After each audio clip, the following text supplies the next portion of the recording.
Benefits लेने वालों के तकरीबन 9 लाख पाउंड चोरी और फ्रॉड करने वाले बोल्टन कौंसिल के वर्कर को 4 साल और 8 महीने के लिए जेल भेज दिया गया है। अस्सलाम वालेकुम दोस्तों, 46 साल का ये शख्स बोल्टन कौंसिल के फाइनेंशियल प्रोटेक्शन टीम का हिस्सा था। इसका काम था उन लोगों के स्टेट बेनिफिट्स मैनेज करना जो लोग अपने फाइनेंशियल मामलात खुद मैनेज नहीं कर पाते थे, जैसे कि बुजुर्ग, मेंटल पेशेंट या फिर वो लोग जो मेडिकली अनफिट थे। यानी गवर्नमेंट ने उसे जिम्मेदारी दी थी कि वो वल्नरेबल लोगों के पैसों की हिफाजत करे, लेकिन 2015 से लेकर 2023 तक उसने इसी जिम्मेदारी को पैसे कमाने का एक जरिया बना लिया। इन्वेस्टिगेशन के मुताबिक उसने 8,93,000 पाउंड यानी लगभग 9 लाख पाउंड चुरा लिए।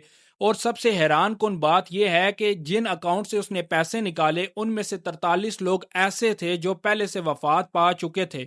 ये पैसे या तो उनकी फैमिली मेंबर्स को मिलने थे या फिर स्टेट को रिटर्न वापस आने थे। ये शख्स तकरीबन 217 सर्विस यूजर के फंड्स मैनेज करता था। इसने अपनी नॉलेज का फायदा उठाया और 9 मुख्तलिफ बैंक अकाउंट्स में पैसे ट्रांसफर कर दिए और वो तमाम बैंक अकाउंट भी इसके अपने नाम पर थे। सालों तक ये फ्रॉड चलता रहा बिना किसी शोर शराबे के, लेकिन 2023 में कुछ bank suspicious bank transfer notice की गई, जिसकी वजह से अदारे ने पुलिस को रिपोर्ट किया।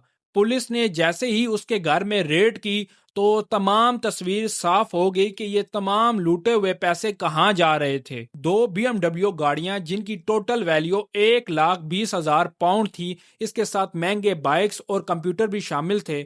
उसने अपने हॉलिडे एंजॉय करने के लिए एक वेला या एक लॉज भी खरीदा था जिसकी टोटल वैल्यू 1 लाख पाउंड बताई जा रही है। इसके साथ उसने अपने गार्डन को डेकोरेशन करने के लिए 18,000 पाउंड का खर्चा भी किया था। लेकिन यही नहीं, BBC के मुताबिक कोर्ट को इसके साथ साथ ये भी बताया गया कि उसने 53,000 पाउंड मुख्तलिफ औरतों को भी बैंक के जरिए ट्रांसफर किए हैं। पेमेंट ट्रांसफर में ट्रीट, अलाउंसेस और पता नहीं क्या क्या चीजें मेंशन करके वो पेमेंट ट्रांसफर की जा रही थी। ये हर हफ्ते कई सौ पाउंड मुख्तलिफ औरतों को भेज देता था। सोचिए, जिस वक्त वल्नरेबल लोग अपनी रोजी रोटी के लिए बेनिफिट्स पर डिपेंड कर रहे थे, उस वक्त ये शख्स अपने यही पैसे, उनके पैसे अपनी लग्जरी लाइफ और मुख्तलिफ औरतों पर, अपने रिलेशनशिप्स पर खर्च कर रहा था। मार्च 2023 में काउंसिल ने ग्रॉस मिसकंडक्ट की वजह से इसे जॉब से निकाल दिया।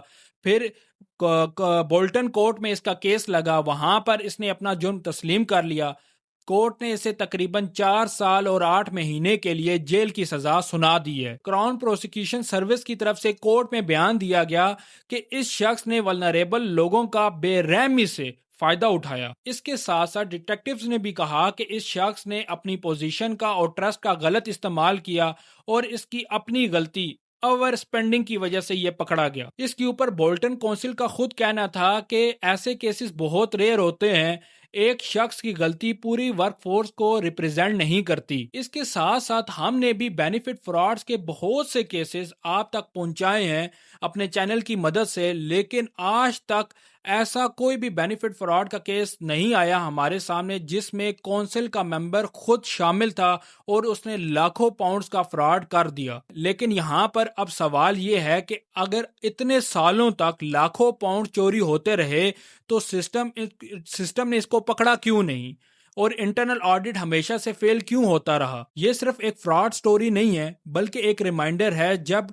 पावर या फिर ट्रस्ट किसी गलत हाथ में चला जाए तो नुकसान हमेशा से कमजोर लोगों का ही होता है। अब ये शख्स जेल में है, लेकिन ये सिस्टम के लिए एक वार्निंग है कि अब सिस्टम को या गवर्नमेंट को अपने अकाउंटेबिलिटी और मॉनिटरिंग सिस्टम को और स्ट्रांग करना पड़ेगा। आपका इस बारे में क्या ख्याल है? जो इस शख्स को सजा हुई है वो ठीक हुई है या फिर इससे ज्यादा होनी चाहिए थी? इसका जवाब आप कमेंट सेक्शन में लाजमी दीजिएगा। अगर आपको ये वीडियो पसंद आई हो तो लाइक और शेयर करें, और यूके से रिलेटेड ऑथेंटिक न्यूज़ सुनने के लिए हमारे चैनल एन डायरीज को फॉलो कर लें। शुक्रिया।